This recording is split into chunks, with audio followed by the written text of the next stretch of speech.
So the NBA has revealed. Holy crap, that glare is insane. So the NBA has revealed their all-star starters or whatever. They did it on like the TNT show. Sorry if it's like really weird, like on my face right here. Maybe I can move my camera and make it look a little better. Okay, sure. But they have revealed their starters for the East and the West. So what I want to do is literally make the entire All-Star list. My entire All-Star list. This is completely opinionated. If you don't agree with this, honestly, too bad. I don't care. Yeah, we're going to talk about both of the conference's starters first, West and then East, I guess, and then we'll talk about the reserves next, West and then East. So we're going to do it all in one here. There's going to be some pretty hot takes, especially, comparing this to the media and literally what they just announced last night. But let me know in the comments what you guys think. Let's just get straight into the list. So we are going to start off with the Western Conference starters, and honestly, the West is super stacked. It's impossible to put everyone on the list, but these are my opinions, just from me watching basketball the entire year. And I'm kind of basing this off of productivity, not just who has the best averages. This is a lot of productivity and who is added more to their teams. Value is definitely a pretty big thing. I was just going to get that out of the way before we get into the West. We're going to do starting point guard, shooting guard, small forward, power forward, and center, obviously. And the way is, I'll get to the reserves later and how that works. So let's go. So the point guard for the West, I am going with Luka Doncic. Now, obviously, there's a lot of controversy around Steph not being in the starters in their TNT list. But starting point guard is Luka Doncic. I mean, clearly. He's averaging 34, 9, and 9 with a steal and a block. You can't sit here and tell me that Steph has had a better season than that. And literally, as I'm recording this video, at the start of the fourth quarter, or a little bit into the fourth quarter, this man has 65, 8, and 5. No, Steph Curry has probably never done that in his entire career. So yeah, Luka Doncic is the best point guard in the West. This is kind of strange because honestly you could put Luka at the 2 and this guy at the 1, but at the 2 for the West, interchangeable positions, however you'd want to do it. We have Shai Gilgeous-Alexander of the Oklahoma City Thunder. And I do think TNT for a lot of the part got the starters right. I will go over what they did wrong, obviously, soon. But, yeah, Shai, 31, 6, and 6. He's averaging 2 steals a game and a block. I think 2 steals is the most in the NBA. And this dude's a guard. Great perimeter player. He's amazing. There's not much to say about it. I mean, he is the huge reason that the Thunder have taken off this year, obviously. And obviously because of Mark Daigneault, it's a great coach, and, they have a really good core around them. But Luka Doncic is a huge, huge reason why they've come this far so far. And at the 3, we have none other than LeBron James. I know people are going to kind of be debating in the comments. I got to get to his player card thing, his stats, but people are going to debate oh, you're just going to give it to LeBron because he's the greatest ever and he's the face of the league. No, that's literally not true. If you guys know me well enough, I'm literally a Celtics fan. We got victimized by LeBron for 5 or 6 years straight. Or probably more than that because he was on the Heat. So no, I'm not dick riding LeBron. I'm not putting him up here because he's just the greatest. The dude's averaging 25, 7, and 8 with a steal and a block a game. Is that not a starter to you? I don't know. It's crazy the world we live in where LeBron is getting hated on for being the starter and the captain. Now, I would say Jokic probably should have been the captain on this team, and we'll get to him in a second. But LeBron is a great player still. It's not because, he's just all-time, they're going to bias it or favorite him. No, he's literally put in the work. He's had an amazing season this year. He is an all-star starter, no doubt in my mind. And at the 4 is where me and TNT differ because we have Anthony Davis. Yes, the 2 Lakers stars are making my all-star starter this year. I don't care. I've been saying this for a while. Anthony Davis is one of the most underappreciated players in the league, averaging 25, 12, and 4 while getting a steal and 2 blocks a game. He just holds it down. He is one of the best big men in the entire NBA and doesn't quite get enough credit for it. I think Anthony Davis is absolutely incredible. He's been playing absolutely incredible this season while avoiding injury. I think he's only missed like 1 or 2 games this entire season. Now, I don't want to curse him there and change that. And obviously it hasn't translated to the most success this season, but he's been consistent all year. I think he deserves this, without a doubt in my mind. And at the center position, you already know who I was going to have here. We have Nikola Jokic. I mean, even on a slightly down year, the man is still averaging 26, 12, and 9 while averaging a steal and a block a game. So, yeah, Jokic has been incredible. Easily a top 3 player in the league. Definitely deserves to be an MVP candidate. And I forgot about Anthony Davis saying that he is a DPOY contender as well. But Jokic, absolutely incredible. I don't know what more there is to say. I don't even need that long of a segment for this. It's Nikola Jokic. So that is going to do it for the West starters. Now we transition over to the East starters. This gets a little more interesting because I feel like as competitive as the West is, there are still some pretty set in stone players that you see. But for the Heat, there's a lot of discrepancies. There's a lot of different lists that people have come up with. And I have a pick here that people are probably going to be pretty confused by, but we're going to roll with it. Let's go. At starting point guard, I don't know if a lot of people are going to have him here. The guys at TNT, they're not the guys at TNT. They're the guys that announced it. Obviously didn't. Trae Young. Trae Young is the starting point guard for the East, and obviously I'm doing it the same as I did for the West. You know, we're doing our positions: point guard, shooting guard, blah blah blah. But we're talking about a guy. Yeah, his team isn't great, but he is averaging 27, 3, and 11 while averaging a steal a game. It's Trae Young, man. I mean. And he's playing with a great guard in his backcourt to complement him in DeJounte Murray. So the fact he's still averaging 27 and 11, still being one of the best scorers / passers at the same time in the league, he's another one of those underappreciated players. I think he deserves to start in this All-Star game. I think he's amazing. He's missed a couple of games this season, but still his productivity is really spoken volumes to how good of a player he is. So yeah, Trae Young, man. Next is a guy that I don't think anyone's going to have on their list, period, let alone a starter. At the 2, I know he doesn't really play the 2, but he's listed as the 2 on some websites, so I'm going to go ahead and go with the positionless look and I'm putting Scottie Barnes in my starting lineup. Again, I told you guys this was going to be a lot of hot takes. There's going to be a lot of interesting things. I would say the other 3 for the starters isn't that extreme, but once we're starting to get into reserves, Scottie Barnes looks crazy, but we're talking about 28 and 6 a game, averaging a steal and 2 blocks a game. And again, he's not on a great team. The Raptors aren't a great team, but he puts up numbers. He's been playing amazing this year, and I know it's not all about stats, but he's been putting up absolute numbers this year. So yeah, I had to give credit. This was my opportunity in this video to push the Scottie Barnes agenda because I hope he at least makes the team, but I don't know if he will. We'll have to see. At the 3, you know who I'm going with. My favorite player in the NBA, Jason Tatum, who's averaging 27, 8, and 4 with a steal and a block a game. Top 3 in his position easily in the league. He's a great player. I mean, there's not really much to say.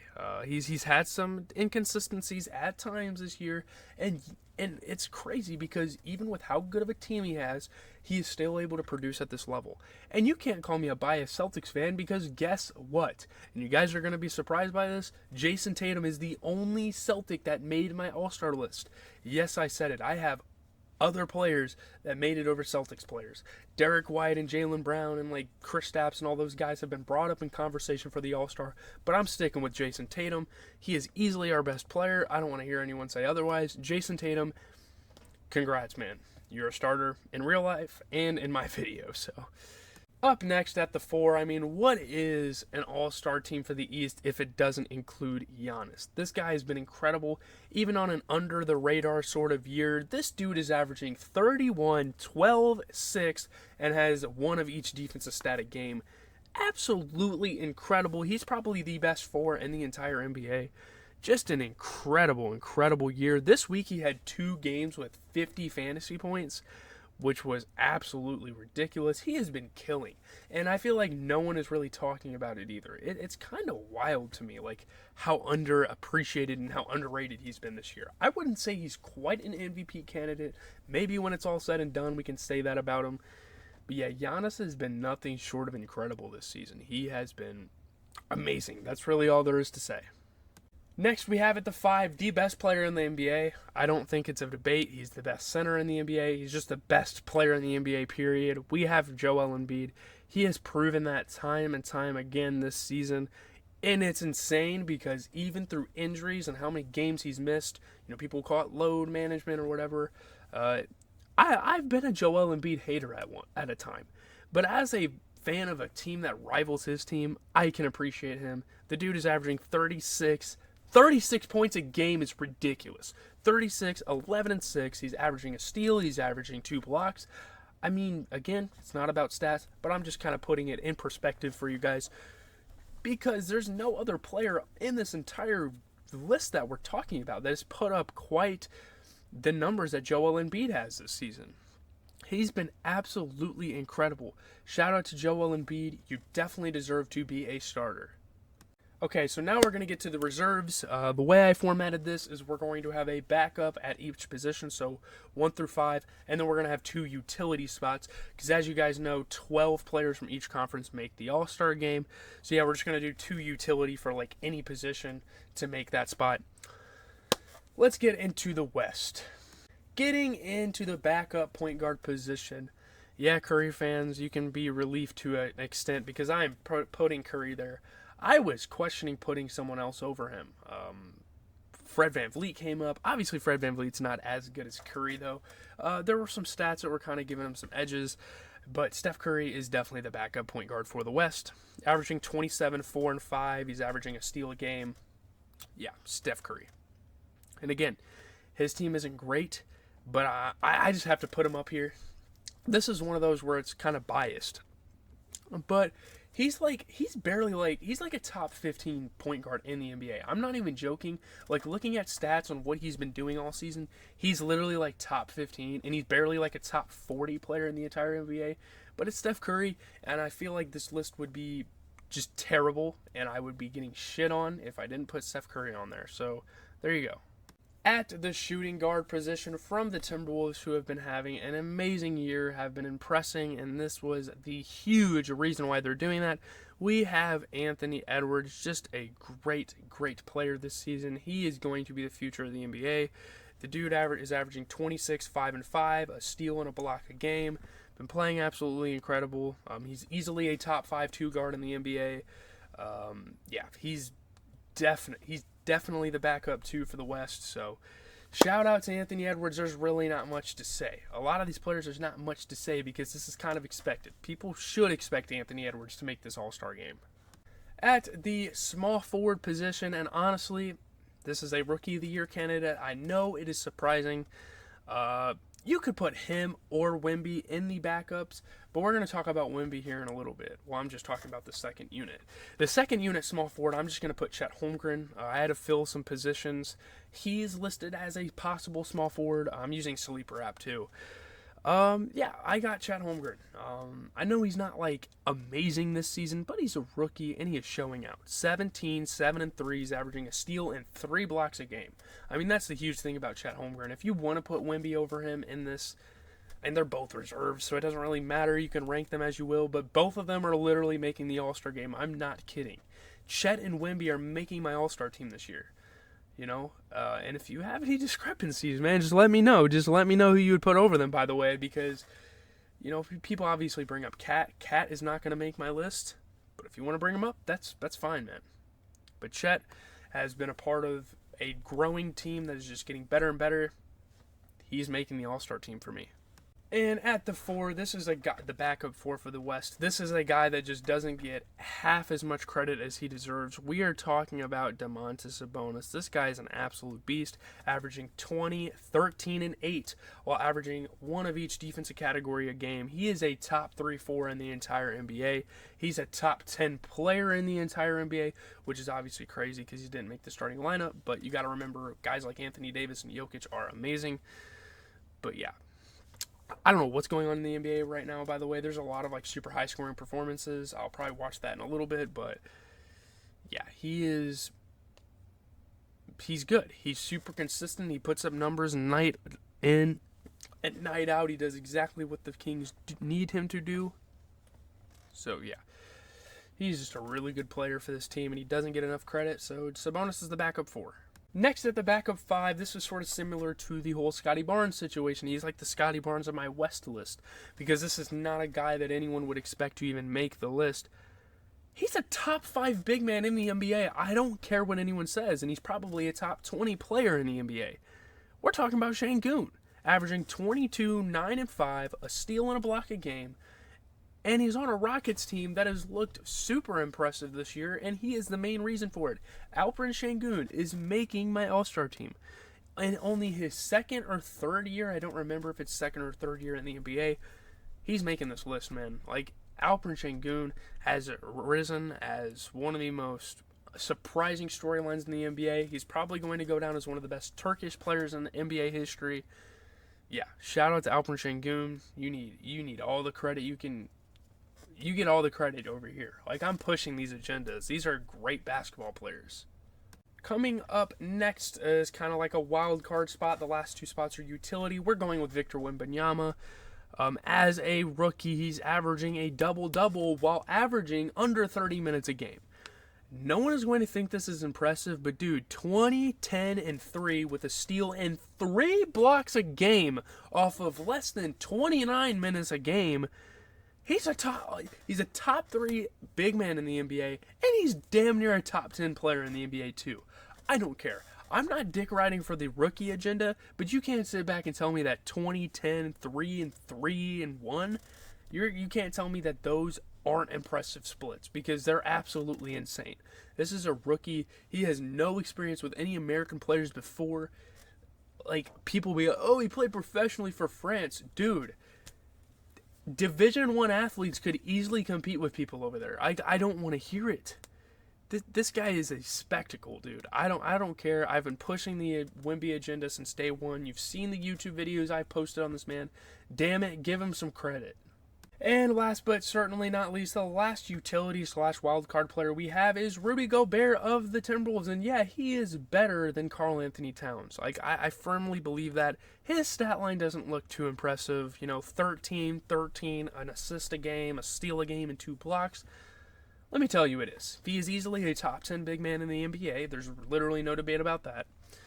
If you want to put Cat over him, I'm really not that opposed to that. But Rudy Gobert has just performed at a super high level this season. The West is filled with really big men. Double-doubles after double-doubles. I mean, he is just such a consistent player. It's kind of a similar situation with Sabonis. He just does everything right damn near every game. Like, he's just a great player to have on your team. And yeah, shout out to Gobert. Let's move on to the East. So getting into the East reserves, there are a couple players that, there's one in particular that probably could have made the starting lineup but didn't. Let's just get into our list. Obviously, the 1 through 5, and then we have the 2 kind of wild cards towards the end of the list. Sorry if there's like dust flying around, whatever. At the backup 1 position, you guys should probably know who this is going to be. We have Tyrese Halliburton, a top 3-point guard in the NBA, a top 10 player in the NBA easily. The dude's averaging 24, 4, and 13 with a steal and a block a game. The dude's averaging 24 points and 13 assists a game. I think the only reason I don't have him over a guy like Trae Young is because of some of his injuries he's had. He's been out for a little bit. If he played a little more, I probably would have put him over Trae Young. But yeah, Tyrese Halliburton definitely deserves to be on an all-star team this year. He's been playing absolutely incredible, and the Pacers are, again, one of those teams that have looked super impressive this season. So shout out to Mr. Halliburton. Great year he's had. Definitely deserves this all-star spot. Speaking of Tyrese, man, at the backup 2 guard, I have Tyrese Maxey. Compliments Embiid so well. We're talking about a guy that averages 26, 4, and 7. He averages a steal and a block a game. He is super underrated. I mean, he's probably a top 3 2 guard in the league. He's definitely a top 25 at least player. Like, he definitely deserves to be an all-star this year. And if you don't put him on an all-star list, I feel like you're definitely just a casual. Like, I don't know, like, you don't watch basketball. 26-7 is really good for a guy that is a second option to the best player in the NBA. Like, people don't understand how impressive it is that Tyrese Maxey is playing the way he's playing. But, yeah, just a great player. There's really not much to say here. Scores at a high level, does everything well, or at least to a acceptable level. Maybe his defense isn't great, but, yeah. At the backup 3, we have another young guy. There's a lot of young guys making this list. This is like his third year in the NBA, second or third year? It's his second. Paolo Banchero. Paolo Banchero is the backup 3 for the East, no question. Easily a top 10 4 in the NBA, which obviously with like the positions and whatnot, it's kind of weird to rank people. But the guy's averaging 23, 7, and 5 with a steal and a block a game. And the Magic are another team that have looked more impressive than anyone would imagine. There's a lot of those super high market teams that are kind of like going below expectations, and now that allows for small market teams like Indiana, Orlando, the Rockets, the Thunder, the Timberwolves. It allows teams like that to play great, and one of the reasons why the Magic are so good is obviously because of Paolo Banchero, and I feel like he definitely deserves to be this backup 3 for the East. So let's move on. At the backup 4 position, we have a New York Knick. We have Julius Randle. Pretty underrated player. He is another top 10 forward in the league. He's great, man. 24 points a game, 9 rebounds, 5 assists, and a steal a game. Again, this isn't like all-star starter material, so like you're kind of looking at this like, okay, it's kind of like a run-of-the-mill all-star. I mean, that's exactly the point. Julius Randle is your run-of-the-mill all-star. He does everything an all-star is supposed to do. He's led the Knicks to a really, really good run, like going into all-star break. They're looking fantastic over the last like 10 or so games. So yeah, he's a huge reason for it. He has been going off time in and time out. So shout out to my boy Julius Randle. Yeah, great player. At the backup 5, this is okay. Here's the thing about my backup 5. I'm going with Vucevic, but if you want to put Bam Adebayo over Vucevic, okay, you know what? No, Bam Adebayo is the backup 5. I had Vucevic in there originally. I don't know what I was thinking, but Bam Adebayo is definitely the backup 5, averaging 21, 11, and 4. He's averaging a steal and a block a game. He's a top 5 big man in the league, top 20 player. Yeah, I don't know what the hell I was tweaking on with that. My other picks are fine. I'm completely fine with my other picks. But yeah, Bam Adebayo should definitely be in there over Vooch. Now, if you wanted to put Vooch at like a wild card position, you could. Like as one of those end-of-the-bench guys in the All-Star game. But Bam Adebayo, yeah, let's just get that out of the way. His team is kind of disappointed as of late. They've gone on some bad runs. But that doesn't change the fact that Bam Adebayo has played very, very good this season. And he's super efficient as well. Like he takes the best shots he can, and yeah. So both of my utilities are guards, as both of the utilities for the West were centers. It's kind of weird how that worked out. But my first utility / wildcard player is going to be Damian Lillard for sure. They had him starting, which I think is ridiculous because there's at least 4 or 5 guards in the entire East that are better than Damian Lillard. But I don't know. I mean, he's still averaging 25, 4, and 7 with a steal a game. He's still a top 10 point guard in the NBA, still easily top 30 in the NBA in terms of just overall. And he's playing with Giannis. Like, you got to think. Like, and this is his first season playing with Giannis. They got to build up chemistry as teammates. It's super impressive, how he's been playing this season, so I had to put him in here. So shout out to Damian Lillard. Not much needed to say more. Last but definitely not least, because you guys would be heated, absolutely heated, if I didn't include this guy on my list. We have Jalen Brunson. So Jalen Brunson makes the list. Some snubs from the East for me were probably Donovan Mitchell. Donovan Mitchell definitely could have been here, but I think my guards were solid that I picked. But yeah, Jalen Brunson, 27, 4, and 6 a game. He's averaging a steal a game about. He's like a top 15-ish point guard in the NBA. Honestly, there's just so many good point guards in the NBA, but his impact on an amazing Knicks team alongside Julius Randle has been too big for me to not include him on the list. So yeah, that is going to do it for the All-Star list. Let me know what you think. I'm just going to go ahead and outro the video here. I don't know if this was a low effort video or not. I'm going to get to editing it. It's going to be out by Saturday. A little late compared to when they announced some things. But yeah. At some point this season, like towards the end of the regular season, we'll also do some like end of the year rewards or awards as well. So peace out, everybody.